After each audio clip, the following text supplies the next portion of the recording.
Joining us now for more on this, former senior advisor to DHS, retired Air Force Lieutenant Colonel and Maryland congressional candidate Berney. Good to see you back here, as well as aerospace engineer, aviation attorney, and former pilot himself, Arthur Rosenberg. Pleasure to have you both on. Arthur, I'm going to start with you. Just want to get your reaction of what we just heard from NTSB there, that there was no transponder. That's kind of sticking out to me and Katrina.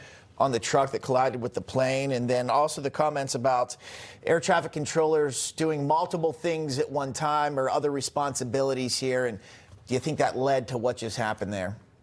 Yeah, okay, so let's start with the fire truck. There's a system called the ASDEX system.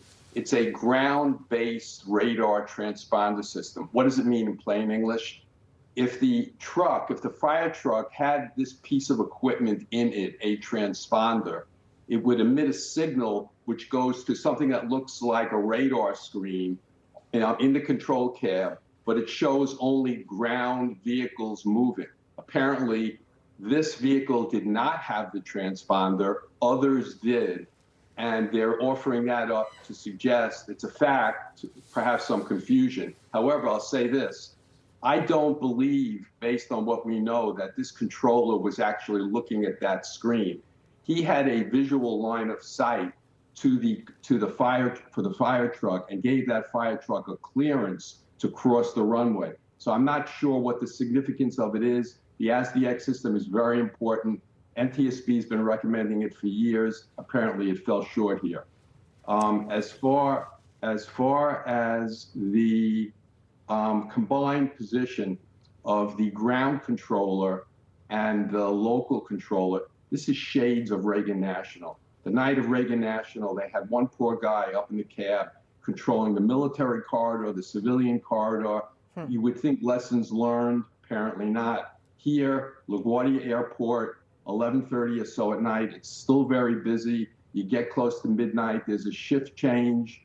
The local controller is now handling all the air traffic, the active runway, all the ground movements, and there's a second controller. He's more in a supervisory role, unclear exactly what he was doing. But when you combine all these elements, and it's one of the things I want to talk about, when you combine all these elements, it creates a confluence of circumstance, never one cause for an accident. You can see why this happened. The last thing I just want to comment on is that the DFDR, the digital flight data recorder, which they've downloaded the information, not the voice cockpit recorder. The flight data recorder showed 6 seconds prior to it cutting off, which is probably consistent with the impact with the fire truck. The controls of the airplane went from the first officer, the co-pilot, to the captain. Very, very unusual. In that regime of flight, you almost never take over control of an airplane. So they knew or they could see what was happening in front of them. Right. Yeah, it's interesting. The NTSB, Berney, I want to get you in here in a second, but the NTSB, during that presser, they did report that the first officer flying then transferred control to the captain. So interesting here, as we will learn more. Berney, just overall what you're seeing about this particular incident, but also then, what we know about the lack of funding for DHS. Senator Thune saying that actually there might be some movement there potentially today, maybe by the end of the week. Just sum it up for us.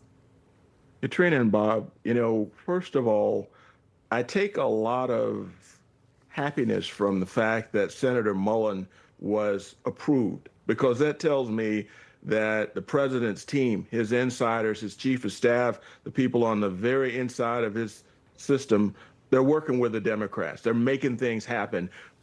The Democrats should not be holding up America's safety and security. There's no reason to hold anything from transportation, from FAA. These things sort of things happen when you hold money back from our critical infrastructure. Yeah, when people aren't getting paid and they have to pay the rent and feed their families, things can definitely fall apart quickly. Hopefully, things turn around quickly as well. Berney, Arthur, thanks so much for joining us. Thank you for having us.